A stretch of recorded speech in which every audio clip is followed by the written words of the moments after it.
Hi, I'm Debbie, and welcome to Divine Destiny with Debbie. Today we're reading for January 10th, 11th, 12th, and 13th, Monday through Thursday. Now, you know I'm going to be using some Radley Valentine decks. I will use my Archangel Power Tarot card for the main message. I will pull one from my Guardian Angel Tarot cards. And then I will follow up with my Emily Anderson crystal decks. Now, for the overview, I will be using my Ryder deck, and I will be using also my Osha Zen Tarot cards. I usually use these for words of advice. Now, I have prayed, meditated, and infused all the decks with Reiki energy, but remember, this is a general reading. It may or may not resonate. Take what you like, leave the rest. I am an intuitive channeler. I open myself to higher power. My job, just deliver the message. Try not to understand it too much either, but let's see what we have. So now, and the cards are already flying. Okay, so we have the Four of Pentacles on the floor, right? Four of Pentacles helps when I put my glasses on. But we are coming up to, we are in the shadow of Mercury retrograde, but Mercury goes retrograde on the 14th. And it will stay there for about 3 weeks. So it'll go into the first couple of days of February. Okay, so remember, that is a time when you don't buy electronics. You want to really be very careful with your communication. I want people to be really careful about their speech, because this is a time I feel that we could say things it's like we'll say it now and later on we'll be like, oh my gosh, how come I said that? I really wish I wouldn't have said that. I do feel that there is a lot of speech energy going on for this time. And remember, 2 weeks before is the shadow, 2 weeks after is the shadow. So we do have a little bit of, so not just the 3 weeks, it's more like, 5 to 7 weeks. So I just really want you to watch your tongue. I do feel that many people will be very pointed in their expression. So let's put it that way. Another thing about Mercury retrograde to me is it's a time of karmic adjustment, karmic resolution, and I'm also getting the word retribution, karmic retribution, things that were, things made right. Now, I know sometimes you have to speak that out. Mercury is in Aquarius. Aquarius is extremely intelligent, very pointed, very much air energy, very much about your speech. Very pointed energy also, but I do feel just kind of be a little gentle with your speech, because I don't want you to come back 2 months later and be like, oh my gosh, what did I say? What did I do? This is one of those times where you might just walk into your boss and say, I just quit, and it's not really a good time to do that, because what I'm feeling is that you say, I'm quit, and then you walk out, and you might have worked there for several years, and you've just lost your reference, okay? It's always good to get a job when you have a job. Anyway, and while I have had many jobs, I've had actually 3 jobs start that I remember, start with Mercury retrograde. They all ended quickly and abruptly, and they were also blessings, though. So who's to say? Just be careful. I'm getting somebody watching your tongue, watching your emotions with this, because it really wants to push you forward. And I don't know. Who's to say? Maybe you need to clear the air. Maybe you, just be careful. Guard yourself. Anyway, okay, here we have the Four of Pentacles. Pentacles is our earth energy. It is our Capricorn. We are still in Capricorn. It is Taurus. It is also Virgo energy, money, job, career, very tangible energy. I do feel like this is, very much guarding your money, watching over your money. Now remember, this is more an overview of what's universal than it is for you personally. I will do the personal signs, following this, though I do post this as an introduction. I do feel this is very much guarding your money. So for stability, leadership, also organizational energy, this is just, money is there. It's just you have to guard it against foolish spending. Also, you have to guard it from it being taken from you, okay? But the money is there, and if you don't necessarily have it, it will come. But I just really feel this very guarding your money energy with the Four of Pentacles. Okay, let's go on. And anything reversed has a little stronger energies. Okay, the Devil. So now we have a 15. 15, this is 5 energy, change, change, change. You can look at it as a 10 plus 5. 10s are transitional. One's new beginnings, and we have all the ones, we have 1, 10, 1, 11, we have this one energy going on already. So ones are new beginnings, new starts, 10s are transitional, 5s is change, change, change. Now you add the 1 plus the 5 becomes a 6. It's the number of man. It is what we put into it. It is, we are feeding our own fears. This is about fear base. This is being chained in a way that that we have actually created our own chains. The universe, this is the universe. The universe is saying that the chains have been created by our own fears, but we do have the ability to slip from these chains. We do have the ability to slip from these fears. You have to be very bold. You have to be very, very brave in many times to do this. But if you really look, okay, there is the Devil. There is this, dark energy here. The Pentacle that's on top is off balance, so it is not it is not something that is for our own good. It is, it is kind of saying it has skewed the earth energy, that it has skewed the tangible energy. It is also, kind of given, it's just kind of given a, just not necessarily the best vibes, but the people that are, chained, they can definitely slip their chains. They can definitely free themselves from these chains. But again, it's, do we choose to? Do we choose to? Do we like to live with the fear? Sometimes living in fear is something we become used to. This is also something that we become addicted to. But a lot of this is, watch your money, guard your money, but at the same time, this is fear. So this isn't necessarily fear-based so much, but next to it, there could be some fears about money also. But the thing about the Four of Pentacles, I am feeling that the money is really there.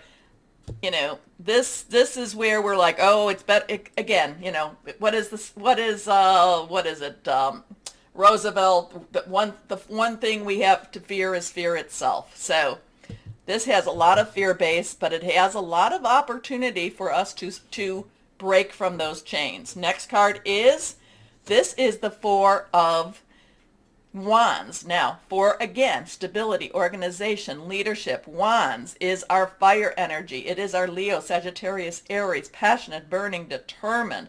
We have an opportunity for celebration. We have an opportunity to make something wonderful out of this.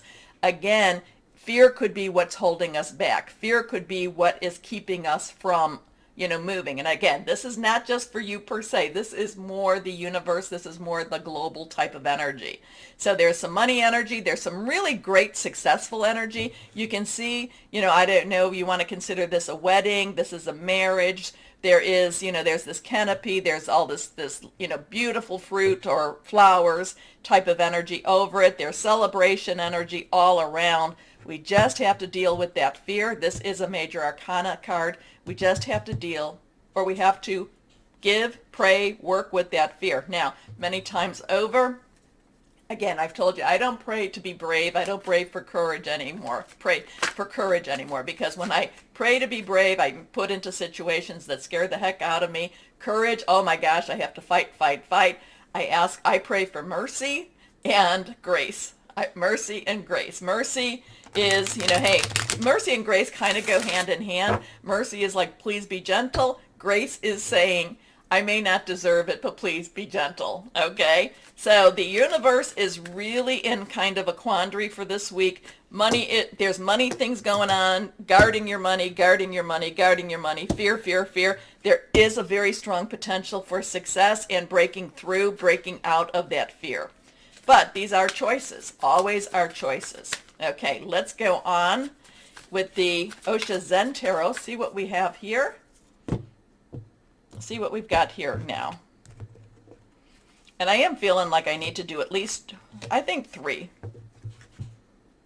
cards. Okay, so let's see what we have here. Now, first card, Politics, we have that 7. 7 is, and that's funny, with the politics would be on top of the 4 with the money. So politics, 7, divine energy, divine umbrella, divine interference. The mask is coming off. Politics, the snake. So I don't know, are we playing politics? Are politics playing with us? The snake, the false face, the sneaky snake type of energy, just the dark, nasty energy. And I think that's funny that it's on top of the money card, or on top of this guard your money card. Next card is, now we have 3. We have creativity. Creativity, this is actually, so 3 is our, the number of power, powerful 3. Creation, creativity, and what's the other one? Celebration. Also, you say something, do something 3 times. It's really very, very powerful. This has the Empress energy to it. It has the Moon energy to it. There is, a lot of possibilities out there. So we've got this thing that it's kind of like the physical wants to really, the physical is being affected very much by the metaphysical. We're getting these 2 things going on. But then we do have this wonderful opportunity for something more in our lives. And again, it comes down to, asking, having faith, also, putting it out there and keeping our light shining. And, I'm always telling you, the reason that you're here with me is because we are light workers. We are, spirit workers. We are star seeds. We are all, we have that. And it's just, we're here to encourage each other just to get through, because we all face a lot of darkness. Okay, let's go on and see this last card. Oh my goodness, I love this. Now this does not have a number, but this does say there is adventure awaiting. There is new things awaiting. There is a new start for us. We need to approach it like a child. We need to approach it with innocence. We need to be welcoming to it. The color spectrum is very lovely, very, very, it's unknown, but it's yet at the same time, it's very beautiful. And at the same time, it's as a child, what do we do? And it's funny that that one is on top of the fear. So, politics with your money, we have celebration, creativity, and celebration with celebration. So there is so much going on with this. And adventure basically says face your fears, move on, stop letting fear be what rules you. Okay? Interesting with that. So there's a lot of paradigms with this, a lot of opportunities, a lot of choices going on in the universe. Remember that the, like I said, Mercury retrograde to me is a lot of karmic resolution. Maybe this is going to be one of those big ones. Things are working more in that spiritual world. We have to be, we have to accept it. We have to reach out for it. We have to be open for it. At the same time, we do need to ask higher power to cover us in his cloak, her cloak of protection, because, we want to stay with the light. We want to stay with the light. Okay, take a moment before I start the readings. Take a moment to like, share, subscribe, click on the bell for notifications.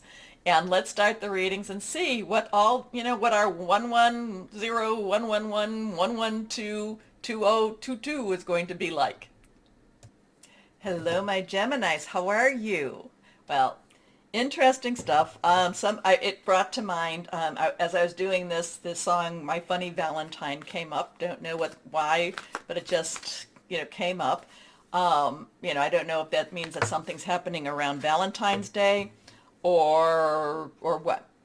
Maybe we need to look at the words, because it just started to pop in my mind, my thoughts. I started to sing it as I was shuffling for you. And then it went to, somebody mentioned the duality of the cards that I had read last time, I think in the introduction. Maybe it was in the intro, but they were talking about how it was their twins, and that was for the Gemini. So there were, so 2 things: duality with your twins, opposites with your twins, connections with your twins, but also too, whatever My Funny Valentine is all about. I'm going to have to look, when I'm all done, I'll look up the words to that and see what that means, if it means anything. It's not a song that I generally sing, so let's see. Okay, let's see what we have. Okay, so what we have right now is the High Priestess. This is an extremely, I feel this is an extremely strong psychic energy for you, my Geminis. This I'm going to, really recommend, and it's not necessarily easy to do when you're living in the world, but this is a time to really listen to your intuition, but I really want you to focus on meditating this week and really, doing whatever it is, however it is that you make your connection with higher power source, okay? Because I do feel like this is kind of you stepping into that place that needs to be stepped into, at least for this week. And really, really there's this connection between the heavenlies and the earthly realms. And I told you I have been feeling like the spiritual realm has been busier and busier. This has a really strong,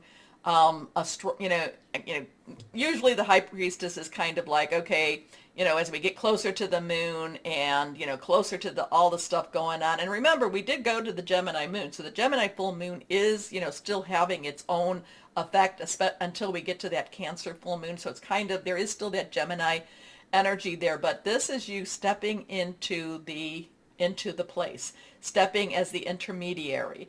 This again, now it could also be that, really, yes, really, let's go take it to the simplest form. Yes, this week, really, really trust your intuition. Really trust when you feel like I need to go that way, go that way. Really trust your gut this week. But again, it's a very strong, I'm trying to get, it's like you really need to make that connection, or I know you have the connection. It's really you need to solidify that connection more and more and more. So the high priestess, we have that too. Two can be partnerships. It can also be crossroads. It could be choices. So maybe, and this has been something too that I've had to deal with myself. It's like, many times it's like as I found myself, being called more and more into the spiritual, sometimes I have to step back and say, hey, I've got to be more in the natural too. So it could be that type of choice. Now, the high priestess is powerful psychic insights, reflection and meditation that provides valuable information. Be at peace. Be at peace with this, because sometimes with this, also, and for whatever Geminis out there that needed to hear this, sometimes you're given information that you're not necessarily called to act upon. When as I became more and more aware, in my younger days, I was like, oh, we need to do this, we need to do that. And sometimes it's just for you to know. Sometimes it's just for you to know, and it's also to validate and confirm that there is a higher power out there, okay? Next card, Justice. So you have Archangel Raguel. You have an 8. 8 has, the infinity, unlimited possibilities, unlimited opportunities. There is the scales. Justice has scales. Justice is blind. Justice, based upon the facts. There is that karmic justice happening. So it does feel, now Mercury is going retrograde in Aquarius, which is an air sign. You are an air sign. So there could be something really pulling you into some sort of a metaphysical time right now, a metaphysical righting of wrongs right now, writings of, like I said, karmic energy, karmic making right from wrong, wrong from, making, just basically balancing those scales. Libra energy here too. Fight for justice and equality. Rulings made in your favor. Don't give up. Now, that could be very much in the legal system. It could also be in the supernatural. I don't deal with the legal, so, take that for what you will. Here we go. The Knight of Ariel. So now, we have that 2-8. So we have this really strong energy, strong supernatural, metaphysical energy. Then we have the Knight of Ariel. Knight's underlying energy is our Gemini, is our fire energy. It's our Leo, Sagittarius, Aries. But Ariel is our earth energy. It is our Capricorn, Taurus, and Virgo. So solid, tangible. So between the Knights, Knights are directional. You point them where they need to be. Right now, the Knight here, I'm kind of getting that the Knight is just sitting there looking and, possibly just kind of watching and waiting. But the Knight, that fire energy underneath says, you need to do something. You need to get started. So while there is this majorly metaphysical, the physical is also calling you to bring some of this down into the earth energy, into that natural energy. So there is that bridge, there is that ladder, there is a lot of guidance, there's a lot of physical guidance from the supernatural. Open yourself, accept the energies. Again, to remember, to my higher power, I always say, cover me with your cloak of protection, because I don't want the dark energies to try to get in. Oh, they're always trying. But the night of Ariel is now. Whatever this is, get to work. Get to work. You're being this. So to me, my Geminis, there's some Geminis out there that are being called up. Again, I've been talking somewhat about ascension energy, moving to that next. This is being called up. It's like you're being called up to the next level, and you're kind of getting you're going from private to sergeant or corporal, or whatever you're going from enlisted to officer, which I know you have to anyway. You know what I'm trying to say. You're being called up and you're being brought to another higher level. It could definitely be a promotion in your real life also. So Night of Ariel, trustworthy, understanding, devoted, funny. There's so much to accomplish. Make a very detailed plan, being watched over by someone kind. So there is some organization that's needed for this, and it's not necessarily easy when you're living in that spiritual. So you might, ask your angels, ask higher power to kind of keep you grounded at the same time as you are. And my Geminis, the duality, I talked about your twins. You have the ability to do that. You have the ability to do that. But I do know though, sometimes my Geminis, you can get stuck between the two, and it can really keep you from moving forward. Okay. And I appreciate that so much, because I've been like, I've got to, how do I handle the two, but so this is, yeah, you might be a little bit stuck between the, again, like I say, natural and supernatural, but it's kind of pushing you forward for you to actually be both. Okay, let's see what we've got here with the guardian angels. Here, oh, I think this one wanted to come out. Here we go. 10 of thoughts. So things are transitioning for you. So things are going to get a little easier for you. So you might have been stuck somewhere, and now things are moving for you with this. The 10 of thought, 10's transitional energy. 1, new beginning. 0 is God source energy. Thought is air energy, your energy. Okay. Also Aquarius, lots of Aquarius stuff going on, and also Libra. A situation that's been troubling you has come to an end, and you can breathe a sigh of relief. With the challenging times behind you, you can now move on. It's important to fully let go at this juncture. Someone in your life may now finally be free of his or her addictions or codependency issues. But remember, there's a lot of supernatural energy pushing you forward. Okay? Okay, here we go. Let's see what crystal or energy would be helpful for you during this week. So just be prepared. I kind of feel like you need to drink a lot of chamomile tea, something to keep you calm, or as long as you're maybe put some honey in it too. Anyway, I don't know, chamomile tea came to me. Here we go. Reversed. Turquoise. I think my little moon has turquoise in it. Yes, it has some turquoise. Leadership qualities, so you're going to have to take command of a situation. Clear communication, prosperity, and success. Interesting. I will await your comments on this one. Okay, my Geminis, please remember to like, share, subscribe, click on the bell for notifications. Most importantly, and as always, know that you are loved, stay shining, and be blessed. Bye-bye.